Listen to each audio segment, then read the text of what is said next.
morning, everyone. Good morning, everyone.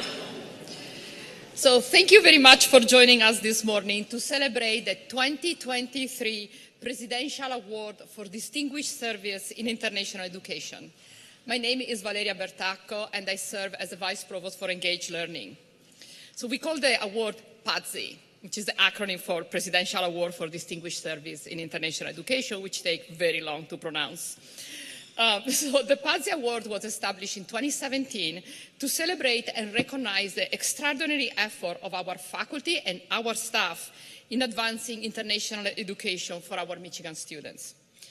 You all are very aware of how critical international education is in offering a well-rounded experience to our students. Each year, our institution offers hundreds of unique opportunities thanks to the work of our passionate faculty and staff who are dedicated in organizing all this very rich slate of opportunities. The PADSI Award recognizes two individuals each year, a faculty and a staff member. Our selection committee worked hard this year to identify only 2 award recipients among a pool of 16 that were extremely exceptional. Indeed, I wish to take this opportunity to acknowledge and thank the members of the selection committee for their work in reviewing and evaluating each nomination. You may remember, I hope you remember, I hope you were here, a year ago we gathered to honor the 2022 awardees.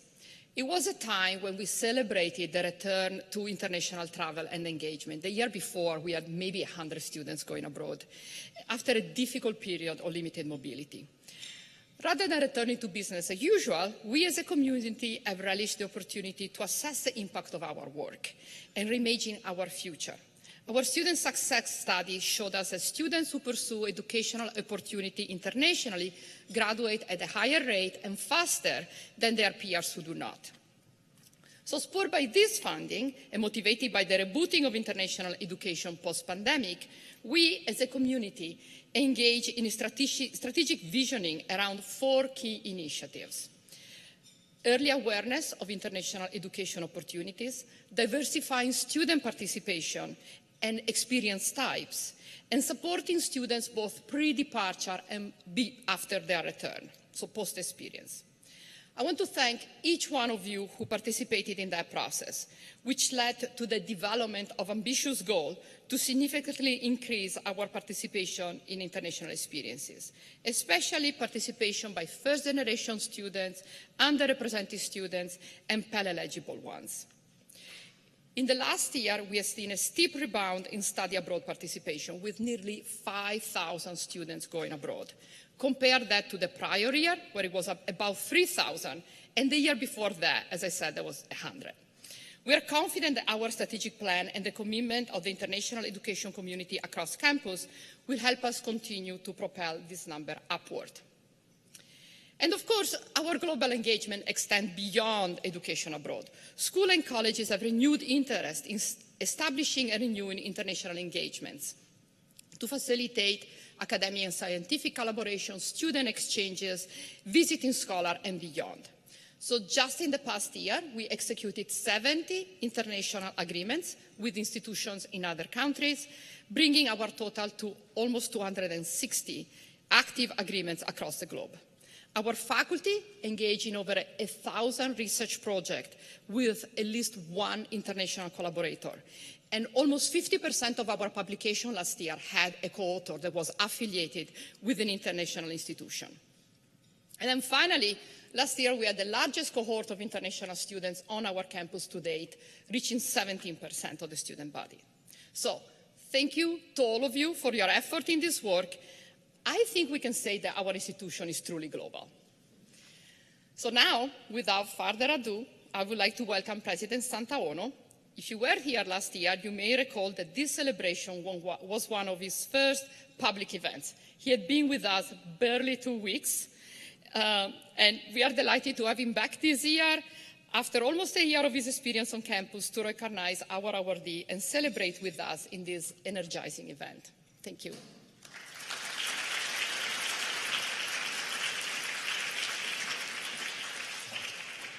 Good morning, everyone. How are you doing? You're a great group. It's really wonderful to be with you this year, just like last year.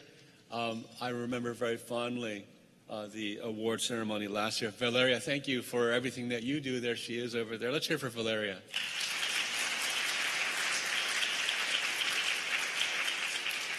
As you've heard, it's a very difficult decision to choose two recipients out of a distinguished group. And so we are here to really celebrate Katie Lopez and Jody Laurie. Since its very inception in 2017, the PADSI Awards have celebrated the extraordinary efforts of members of our faculty and staff to advance international education for the University of Michigan. And it is very important not only for the university, it's very important for me personally. As you know, I'm an international kind of guy. I was born in Canada from immigrant parents, and I've really benefited from different stops along the way in Japan and in the UK that have really enriched my life as a person, as a scholar. And that's what international education is all about.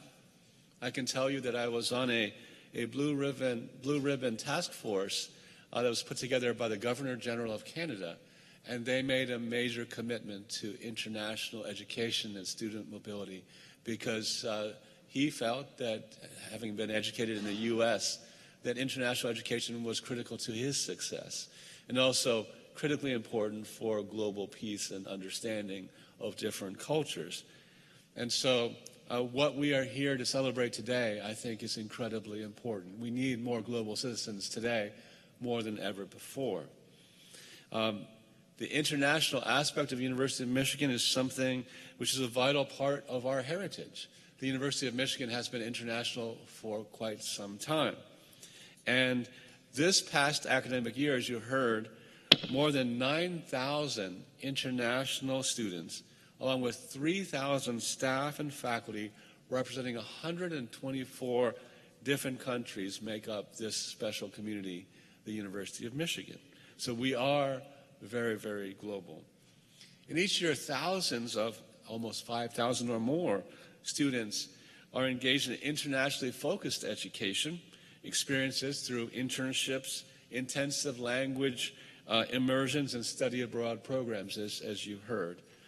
That's in addition to our countless classes and programs that in some aspects have an international focus.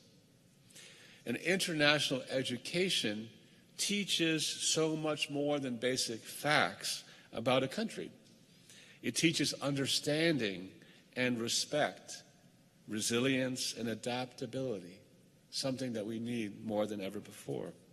It teaches us to value others more deeply and to walk with them in respect and dignity.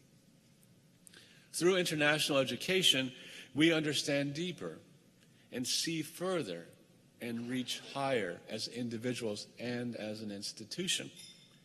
For by better understanding our world, we can better serve our world. And in better serving our world, we will change the world for the better. That's why I'm so proud of University of Michigan as a leading international university. I'd now like to take some time to tell you more about our recipients of the 2023 PADSI Awards, the President's Award for Distinguished Service in International Education. I'll then ask each of them to join me on stage to share their perspectives and insights. The first award recipient is Katie Lopez. Let's hear for Katie.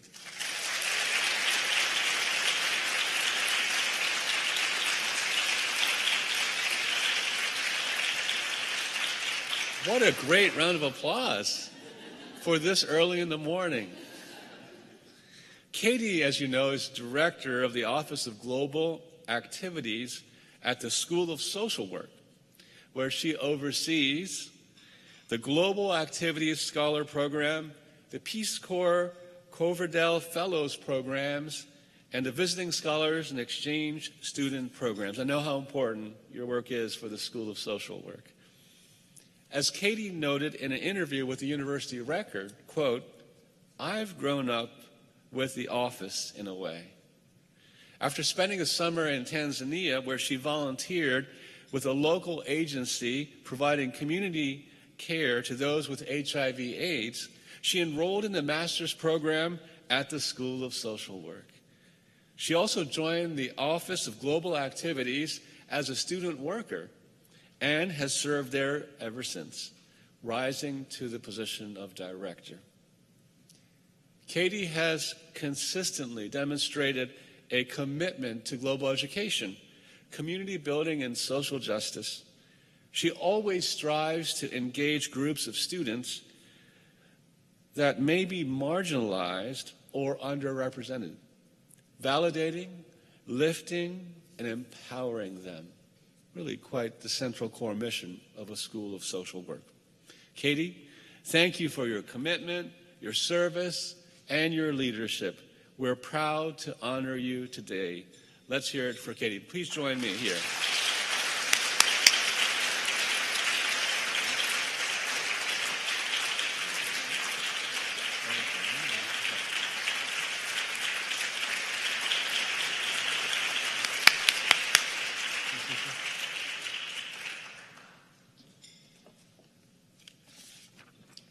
Great. Thank you so much, President Ono. I'm proud and very honored to receive this award. It means a lot to me, given that I was nominated by many amazing colleagues who I really admire and look up to, as well as some of the former social work students that I've had the pleasure of working with. Well, I'm happy to be here.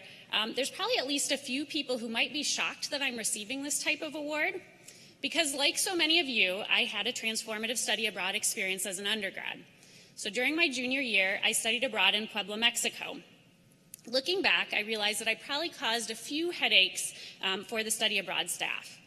So for starters, I petitioned my university to take a really interesting class I saw called Alpinismo, or mountaineering.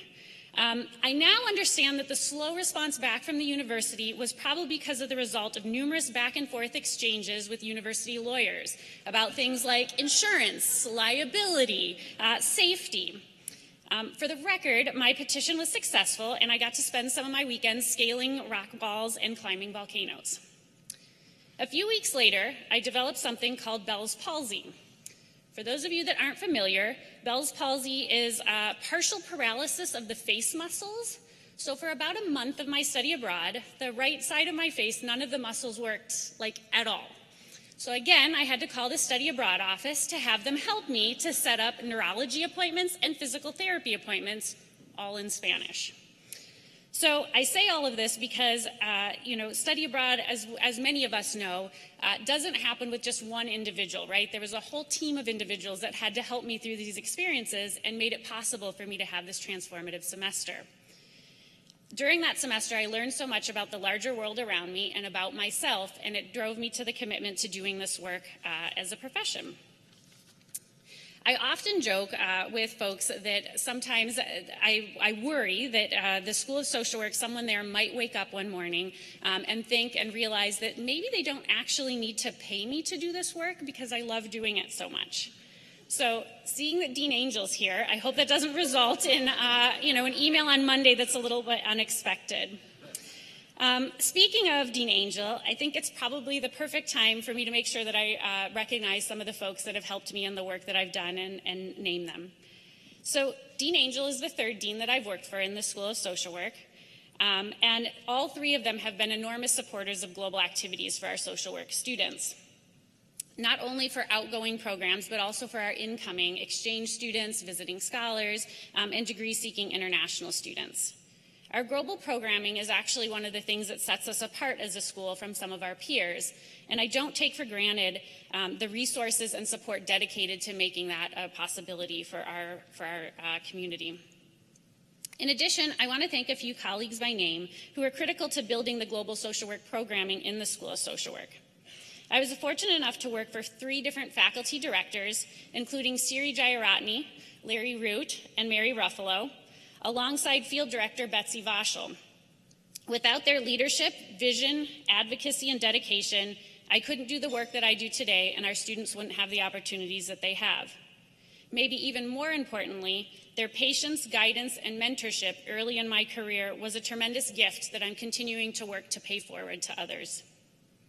And finally, there's some folks sitting up at this front table that I have to make sure that I thank as well. So thank you to my parents, Linda Oliveri and William Chenoweth, for saying yes when I wanted to study abroad in Mexico, when I wanted to go to the Philippines and do a service project.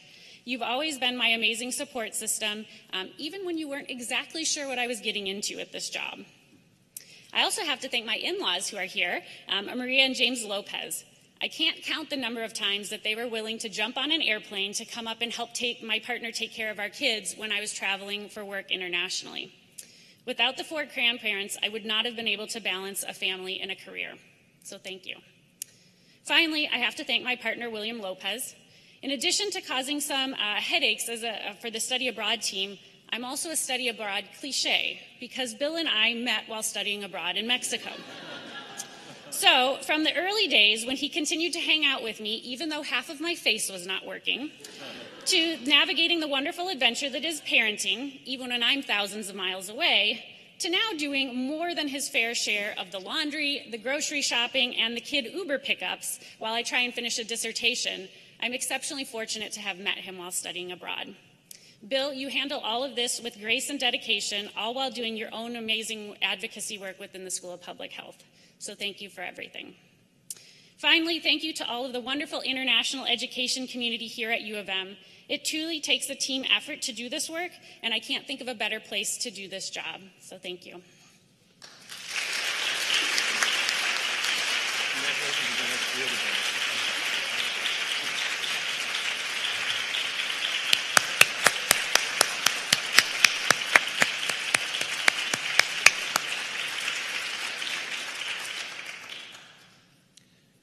I'm now delighted to introduce our second award recipient, Jody Laurie. Jody serves as the Sarah H. and Robert B. Rothschild Endowed Professor of Global Nursing. She's also Professor of Nursing and Associate Dean for Global Affairs and Community Engagement in the School of Nursing. Jody's career path was cast during a service trip to Liberia. She went there shortly after a terrible civil war had concluded, decimating Liberia's healthcare system. Seeing a great need, Jody moved into compassionate action, working with a team to provide clinical providers on emergency obstetric care and encouraging care women to deliver at the healthcare facilities. Over the ensuing 2 decades, she has led innovative global education models through immersive field experiences, formal coursework, and the creation of a worldwide health minor and a graduate certificate in global health at the nursing school. Last year, under her leadership, the school's annual Global Health Summer Institute attracted more than 400 learners from 31 nations. Jody has also led intercultural experiences for undergraduates in Mexico and Guatemala, and working with undergrads and graduate students, she has improved maternal and newborn health in Liberia, Ghana, Zambia, and other countries. As Jody declared, quote, "Global health is a team sport. It is not something you do individually. It is interdisciplinary by definition. It is everything that healthcare should and could be. It's the best work in the world." Jody, thank you for the great gifts you've offered to so many and for the profound impact you've had on the world and the University of Michigan. Would you please join me? Let's give her a round of applause.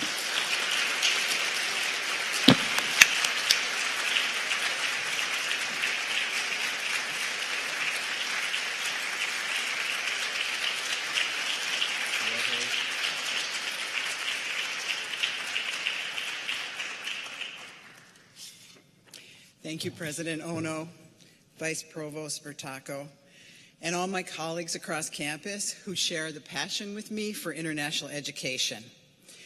I'd like to start out by saying that I think nursing and academia are the most rewarding professions in the world, but they are difficult professions. I want to talk a little bit about why I think Global opportunities are so important for nursing students. Nurses make up over half the healthcare workforce in the world. In the U.S. alone, there are 4.5 million nurses working in every aspect of healthcare.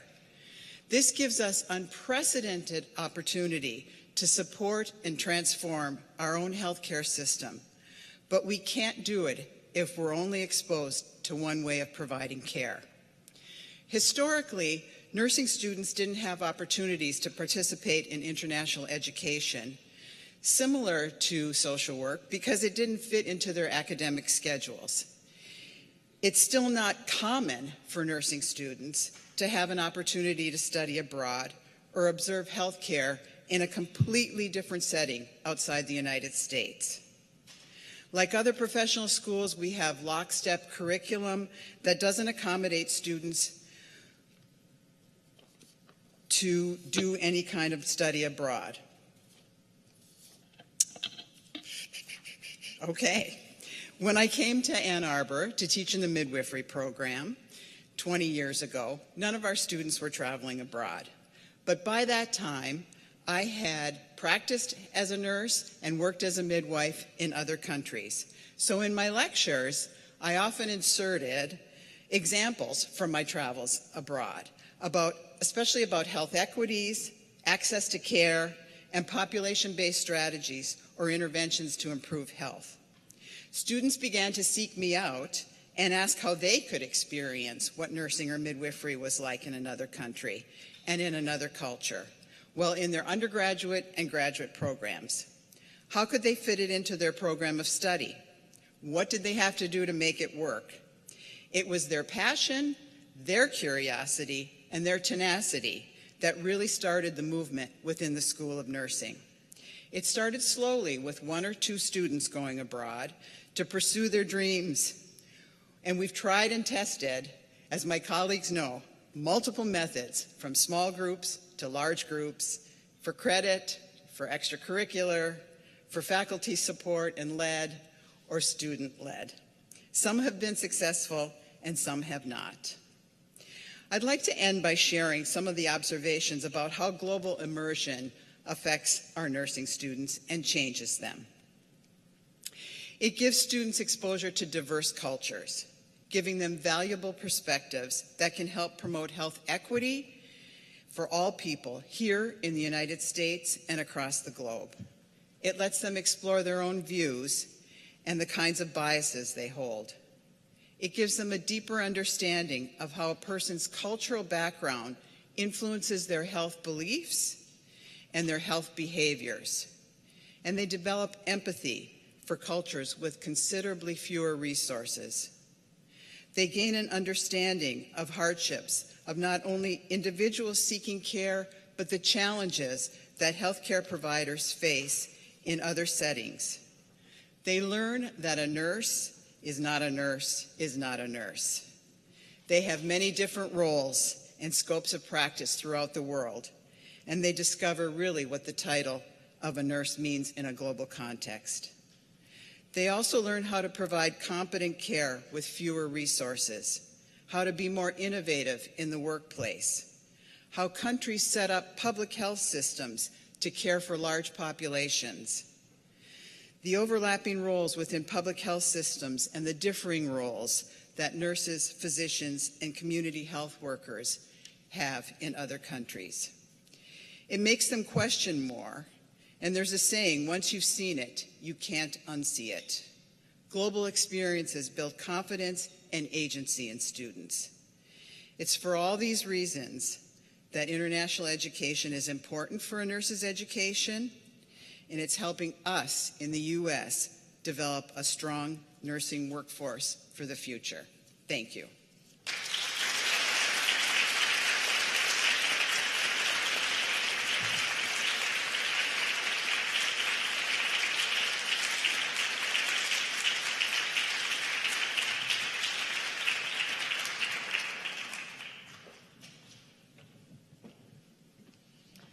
So thank you, everyone, and congratulations to our winners. We are now transitioning to the next part of our program. I would like to invite our panelists to sit on the stage. Yes, it can happen.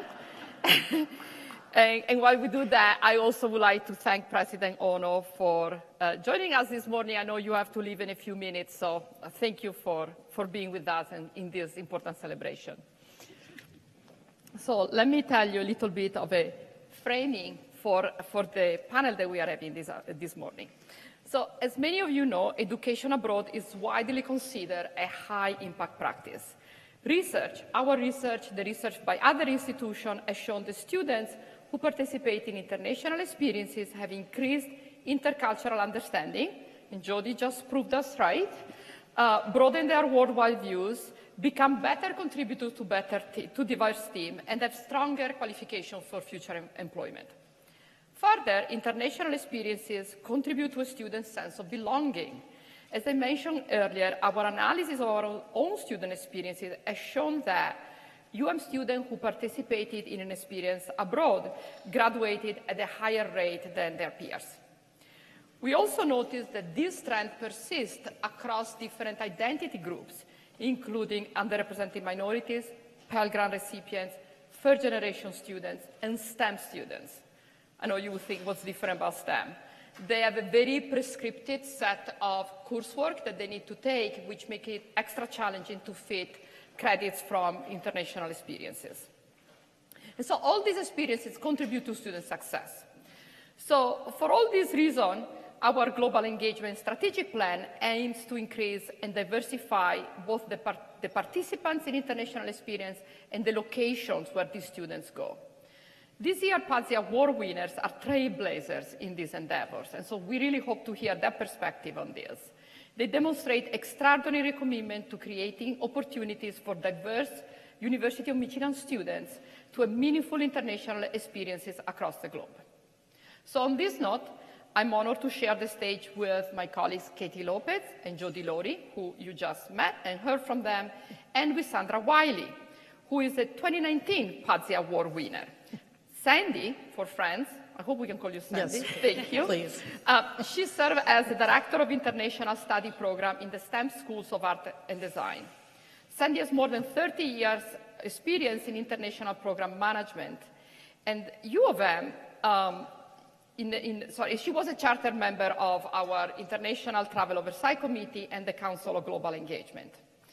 Also, you should know that the STEM School of Art and Design is the only school in this university that requires that every student has an international experience before they graduate. You can just imagine the challenges and the benefits of that endeavor. So what we would like to discuss with our guests is the value in diversifying experiences and participation in international education. So I would like to ask a question to our awardees first, Jody and Katie. In your work, you have taken students to locations that are not often visited in traditional study abroad programs. Can you tell us more about your experience with students in Central America and in Africa? Why is it important to engage students' participation and experience in this region? What more can we do to create more such opportunities and encourage more students to go to these places instead of the more comfortable one like Canada, Europe, you know? Let's go. So for me, taking students to Africa is one of the reasons is the greatest burden of disease is in low and middle income countries. And so for my profession, for midwifery, 70% of maternal mortality happens in sub-Saharan Africa. So for me, for students to be able to experience the kinds of challenges that healthcare providers face in other countries is really important to me. And it helps them to see how other providers work with fewer resources. It helps them understand the challenges that people have to access care in other parts of the world. It makes them more compassionate when they think about coming back to their own country and providing care here and practicing as a nurse, that I hope that it brings to them some sort of recognition that the privilege that they have in a country like the United States for health care, and also the challenges that many people in our own country face. I think it helps bring some of that to the forefront. It also helps them see that, you know, that you can work in very limited resources and still provide good care. And make an impact. And make an impact. Great. Well, I think I'm going to build off a lot of what Jody said. Over the years, we've had opportunities for students in places like Peru, Chile, India, Zambia, and Uganda. And I think our students that travel there get the opportunity to look at how social justice issues are being addressed in different places. And I think it's really important for our students because the work that social workers are trying to do and the challenges we're trying to address are really complicated. If they were easy, we would have already figured them out. And so we have to be looking to other places and for other models to think about how to do that. I think particularly non-traditional study abroad locations help our students to look beyond Western-centric ways of addressing these issues. And I think that that's really critical to what they bring back then when they're working here in the US or going elsewhere. I was thinking about this question, I was thinking back to some of the conversations I had with a student this summer who did a field placement in Chile. And she was working with an organization that works with Haitian migrants that are in Chile. And at the start of the placement, she was reflecting with me that the collectivist kind of mindset in Chile and within the organization and the consensus building that they were doing was really kind of slowing things down. It took them a while to kind of decide and start programs. And she was a bit frustrated by it. But I think by the end of the placement, she really realized the value that that consensus building had for making sure that programming was impactful, that the community was bought in, and that all the stakeholders were kind of interested in what was happening. And I think for all of us, we live in a really contentious world, in a very polarized situation. And I think that all of us can really benefit from having more lessons on how to effectively work across and through difference. And I think that the placements that our students have in these locations help them do just that. You asked what more can U of M do to kind of help make these things happen. I think we have to dedicate time, effort, and resources to building these opportunities. So many of the times that our students get to engage in these countries, it's through university partnerships. But, despite our partners being super engaged and interested in doing the work, they're not always resourced the same. And if we don't spend extra time on our side to make these partnerships work, they just simply won't happen. So it can be addressing challenges like challenges to getting visas, to having less technology, less financial resources, to think about if we invite folks here, the cost of living in Ann Arbor is way higher often than the places that we're coming from. And so I think it's really important for us to recognize the playing field isn't even, but that we have a lot of privilege, and we have to think about how are we using that privilege to help us to make these opportunities possible for our students, because otherwise they'll miss out. You both spoke about how transforming the experiences for the students have been. Do you do work after the student return to help them be able to express this, or it's natural, it just happened after that experience abroad, students come back and they can verbalize that? We definitely, and I'm sure that you do the same thing, Katie, we definitely do debriefing. We meet with the students. We sometimes, if they don't have a faculty member with them when they're traveling abroad, we can, if they're in a place that has electricity, we can Zoom with them while they're there so that we can talk about things and process things as they're happening. When they're with faculty, that's a different thing, and you can debrief every night after you come back from being in the field. But yes, we spend a lot of time, and I think it's really important to take that time and reflect, because when you're in the moment, sometimes you're not able to do that. But once you come back and you step back and you have time to process that and think about it, it becomes even more valuable. Agreed. By the way, for the audience, I will have also time for you to ask questions. So let me just ask a couple more and then it's on you. So, Katie, your work speaks to your commitment to diversifying the types of students who participate in study abroad and international experiences. What drives this commitment? Can you share a couple of examples of projects you led in this space? And again, what's your advice for the university? What more can we do so that globally, wholly within our university, we can have more diversity of participation? So I think I'm really driven by this commitment because of my commitment to social justice.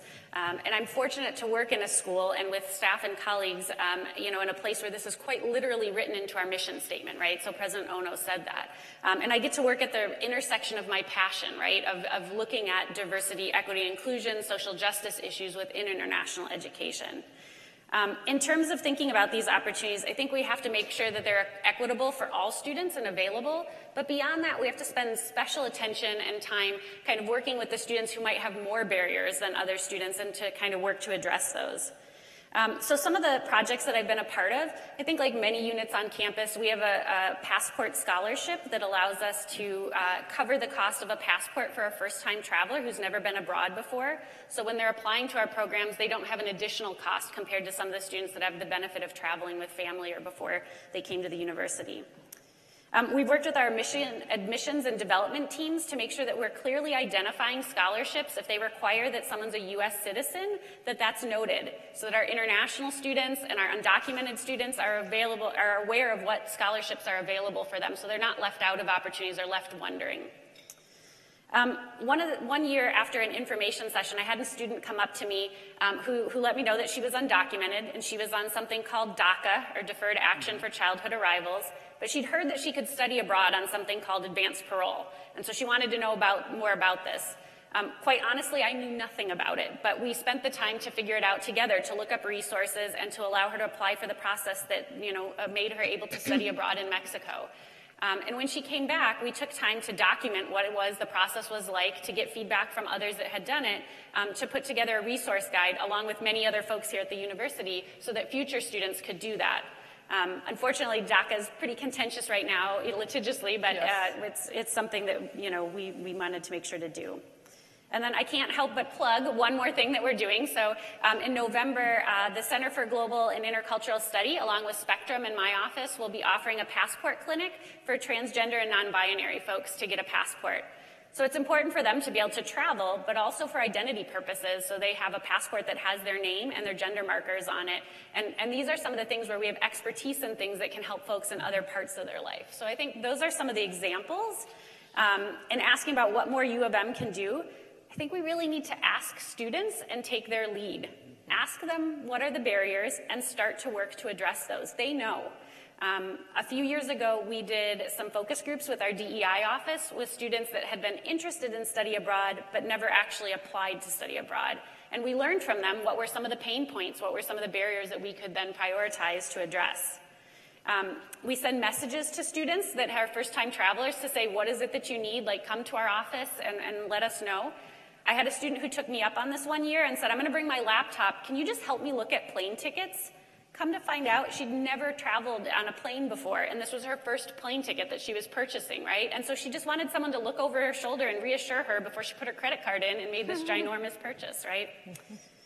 Beyond, I think, asking our students and listening to them, we just have to make sure that we ourselves are prioritizing this and not just sitting back and waiting for students to tell us what has to happen, but looking at our own processes. I think about, rebuilding after the COVID-19 pandemic, right? We're restarting a lot of programming. We in graduate education are seeing a lot of students who are very interested in studying abroad, but they haven't had the opportunity before. So if we continue doing application review in the same way that we have, we're going to end up perpetuating privilege. We're going to pick students that can write better essays because they've traveled abroad before, and not pick those that are super excited to go abroad but haven't had the possibilities. So I think we have to make sure that we're providing the supports, that we're asking students, but also that we're looking at ourselves and what we're doing and how we can change that work to make sure these opportunities are available for students. Thank you. Thank you. So, Sandy, as I said, yours is the only school who requires every student to have an international experience. Yes. Can you see the fatigue? If it was for me, it would be all the schools, but, this is a university where requirement is not a good word. So what have you learned in overseeing this ambitious commitment in education abroad, and what are the challenges you face? And maybe you also can tell us what is the positive impact you have seen because all your students have an international experience. Yes, so thank you so much for giving me the opportunity to talk about this, because it is unusual for a whole school or college to mandate that students go abroad, and we're the only School of Art and Design in the country that does that as well. So I feel really privileged that our school is offering this to our students. And I think the first thing I want to say is that it's been very successful. Faculty announced that this would become a requirement in 2010. very bold statement as the U of M in terms of internationalizing many different disciplines, not just the typical LS&A disciplines, is very ambitious to announce it at that time. They hired their first staff member 2 years later, so implementing it was a challenge and continues to be a challenge. And I think that's a challenge across U of M in particular, because we're so decentralized and figuring out how can we allocate resources to undertake ideas properly. It has been successful, though, and CRLT, the Center for Research on Learning and Teaching, we worked with them for the first few years of the requirement, and that ended up in a published article back in 2019 that demonstrated it was having a positive impact on students compared to students who weren't mandated to undertake this international experience. And there was also growth in their intercultural communication skills, as measured through the Global Perspectives Inventory. So I think that's the spectacular news, that it really is effective. And because it's required, all of our students, so however diverse our student body is, all of them are required to undertake this experience, which is really exciting for me, because the study also showed that about 20% of the students would not have done it if it had not been required. So built into that, we're already making sure that all of our students undertake this experience. Of course, this involves a lot of people across campus and creating programs where the financial aid is portable, for example, so that they aren't losing whatever financial aid they're used to having here in Ann Arbor, that it still applies to their program abroad. Things like that are essential. Private donors have enabled things. We also have a passport scholarship. We're able to give additional funding to our students. Those things are all essential. Now that we've been doing it a number of years, I think we can do it even better. Of course, I have, very high ambitions for what it could be, but I'm still hopeful we're going to be able to do this, because internationalizing the curriculum, really the best practices in the field are that you prepare students in the classroom before they go, and then when they get back, so that they have directed time, and it fits within the model of an educational institution where they're earning credit. They're doing this systematically so that they're more thoroughly prepared, and they have time to process how they have changed and what they might want to do because of that after they get back. And I'm very hopeful those things will happen in the next 10 years or so, but that's a whole big team effort to make that happen. But one thing that is happening, we have what I'm calling a pre-course that's we're gonna pilot it in the fall, and I'm calling it Demystifying Study Abroad. It's a one-credit class, but it will be offered once a week for students so they can build some trust in the instructor and just have time to reflect. But this is targeted in particular for students who may not have the cultural capital to really understand what is study abroad. How is it different than going on a cruise or just traveling somewhere? How will their financial aid work? How will this work in terms of their classes? And to just give students the time and space who need it to really embrace this opportunity. Maybe their family doesn't understand why it's required, and the student is being forced to explain something they don't fully understand. So one of the objectives is to make sure that students just have that time to really understand. This is how it fits into my curriculum. This is why we're requiring it. We're going to, it will be affordable, but to just help students understand that. That was kind of a light bulb moment that I had where I realized we talk about study abroad and barriers to it, but what if the students really don't even understand what is that experience? So trying to break it down is something we'll start with in the fall. Thank you. So my last question is about faculty-led programs. We find that faculty-led programs are especially good for having students who wouldn't think about going abroad, because they trust their professor and they can go with their professor. So you, Jody, have a lot of experience in leading student groups overseas. How has that impacted you personally and professionally? And what do you think we can do to encourage more faculty to lead groups abroad, which is not very easy. There is a huge organizational aspect to it. So many faculty even ask us, like, how do we start? Right. I think what it does for me as a teacher and as a professor is that I have been doing this kind of work for a very long time. And when I go with students, I'm often with students who are traveling for the first time. And they're seeing things that I've seen multiple times over for the very first time. So I get to see it through a new lens, and I get to see, it reminds me of why I started this work, because I think after you do this for a very long time, it's like any other kind of work, right? You fall into some patterns and you continue on that way. But when you have students with you, they look at things and they ask questions that you are taking for granted already, but you shouldn't. And so I get tremendous education, and it's very rewarding for me to travel with students. And I think you're right, it's very difficult to have faculty be able to fit this into their teaching, their service, their research. How can we make that more accessible for faculty to do? We have tried a number of different models. Some things work, some things don't work, and not everything works for everybody, right? So I think we have to do we have to look at individual programs.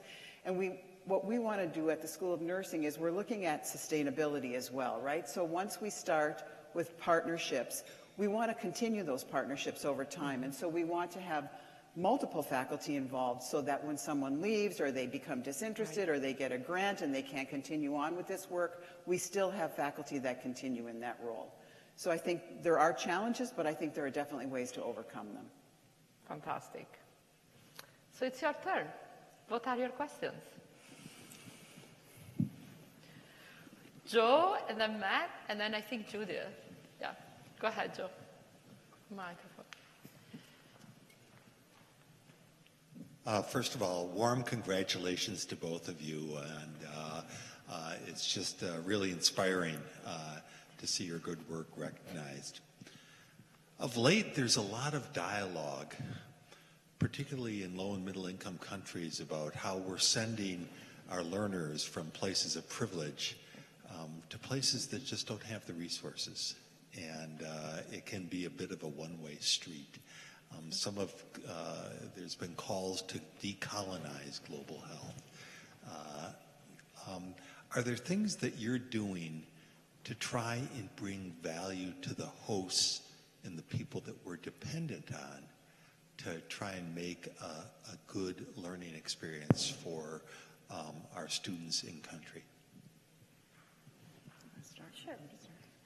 Yeah, so I think that's a really important point, and I think we have to be really mindful of that. And I think I alluded a bit to the fact that it's not always easy for folks to come this way, right? If we don't kind of think about what the challenges are and how it's maybe a different experience and cost for them.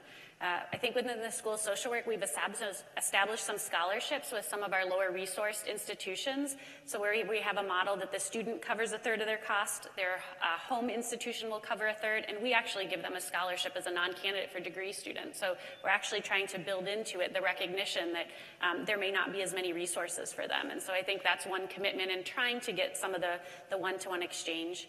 I think sometimes we get caught up, too, in thinking that everything has to be exactly reciprocal means it has to be the same. And I think reciprocity can look differently. And so we had a partner in Chile that actually said, our students, because of where they are in their life, they're often families and they aren't able to travel. But our faculty really want to have more support in publishing. And so we actually sent some faculty down to run some workshops for them on publishing and helping them identify which journals could they, identify to publish in. And that was more valuable to them than trying to find one student who might be able to scrape together enough funding to come here. And so I think we have to think about these models of reciprocity differently. What is the value that we can add to them? What are they asking for, rather than just what is value to us, and then can we replicate that for them? So I think that's maybe some of the answers, though I surely don't have them all. Yeah, and I would just add something that I learned from my mentor and dear friend Tim Johnson, that it's good to have long-term relationships with people in different places. And so in my introduction, they said, you know, I started to go to Liberia right after the Civil War was over in 2004. So there's a history there, and there's a trust on both sides that we're there to support each other, that we're there to help each other, that we're there to make an impact and a difference in health care for people that live in Liberia. So I think that once that's established, that's a really important thing also for when we think about our programs, is how do we build in this longevity, this sustainability, so that you have trusting partners on both sides. Thank you. Go ahead. Matthew Bolton, School of Public Health. Again, congratulations to both for a richly deserved award. Jody, earlier this year when the university awarded the Thomas Francis Medal in Global Public Health to Dr. Tedros, you spoke about bringing a human rights framework to your global health work. And I wonder if you could just say a little bit about what you consider key to instilling that same perspective in your students and other trainees in their global health work. Thanks, Matt. So yeah, I do take a human rights approach to the research that I do, and I think the way that I would explain that for our students is that access to health care is a human right. Everyone has a right to be able to be seen, to have access, to have the care they need, to have the medicines they need, to have the treatment they need, the surgeries that they need. It shouldn't be a division between those that have the resources to pay for it and those that don't. As I said when I spoke earlier, why is 70% of the deaths in maternal deaths happening in sub-Saharan Africa? We know how to prevent women from dying in childbirth, yet it's not happening there. So that's what I try to instill in our students when they travel abroad, and they have experiences in places where they may go and see a mother die, a baby die, a young child die from something that's very preventable in the United States. And so just to instill that we need to make changes. And if they're not going to, we have been trying to make changes, but they need to continue to try to make changes so that everyone has equal access. Thank you. Judith. Congratulations, Katie and Jody. My question is actually for Sandy this morning. Could you speak more about that wonderful stamps requirement of study abroad and how it applies to international students, and if there's any special considerations, insights, advice that you have for that population as they go to participate? Yes. Mm-hmm.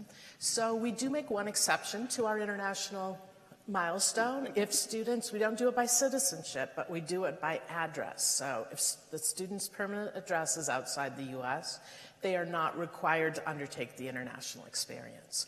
However, many of those students decide to do it anyway and are really excited that they get to go to an additional location because they're studying abroad in Ann Arbor for several months, years.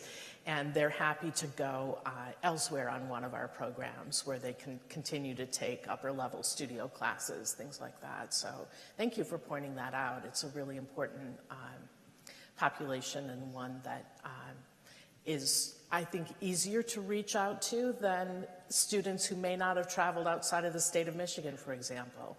Maybe they're from the Upper Peninsula. Maybe they're from a rural area like where I grew up, where you just don't travel. Sometimes students are very excited about that and ready to explore the world, but other times there's a lot of reluctance because they haven't seen anyone else do it, and all of us need role models. So thank you for that question. We have time for one more. Yeah, we have a question here. I'll be right there. Hi, thank you both again. Congratulations on your awards. My name is Melissa Vert. I'm the Fellowship and Grants Coordinator at the International Institute. My question is, in regards to the diverse types of students that you receive going to these programs, I would imagine that it's phenomenal to bring people in who have very limited experiences, but they're also very talented students who may have more experience. I wanted to know, when it comes to assisting the University of Michigan students that come on these programs who have this diversity, how do you harmonize there are opportunities when they're going on these programs for people who may have seen more than other students. How do you work within those parameters? That's a very good question. That means challenging question. That's challenging. I think I go back to I was a kindergarten teacher once upon a time, right? And differentiation was really important. You had kids that didn't know their ABCs and kids that were reading chapter books, right? I think if we treat all of our students as though they're the same, they're not, right? We know they're not. I think the challenge of implementing that and figuring out how to do it's really hard. I think we often have limited amounts of time with them. They've got lots of things that are kind of pulling their attention away, and so I think we're trying to do some of that work by helping students, process where they are and what they need to do and kind of think about. But I think, it's a challenge for sure. I think that, like Sandy said, if we've got a student that's never left the state of Michigan before versus someone that this is their 12th global experience, right, their needs are really different. So I don't know that I have a great answer for you, but I think that for all of us, it takes thinking about, the folks that we work with as individuals and helping to help them get to the next level wherever they are. And I think one of the critical points, too, that I often see is we have to help those students that have had the ability to go abroad to remember that once upon a time they made a mistake and they thought about these things in simplistic ways, right? And so not to say like, oh gosh, I can't believe, so-and-so thought about the world in this way, but to say like, yeah, I too had that experience. I learned about how this, is different now, and to help them be peers to each other. And so it's not just based on us to do that work with them, but how are they sharing across with each other with what they've learned and not forgetting what they learned and the mistakes they made maybe initially. Yeah, and I think we do that, we try to do that through our pre-departure workshops and things that we do with students. And again, each person brings a different strength to the table, right? So trying to pull out what those strengths are in each one of the students that are traveling and how to get them to work together as a group when maybe they didn't even know each other till they came together to go on this trip together. So I think it is challenging, but I do think that we do our best to try to make that work. Thank you so much. Thank you to our winner. I'm delighted to have been here with you this morning. I learned a couple of things that we would like to do now. I probably will give you a call. Don't be frightened. and thank you for all of you who have participated today. I really hope I'm going to see you again next year. And thanks for the morning.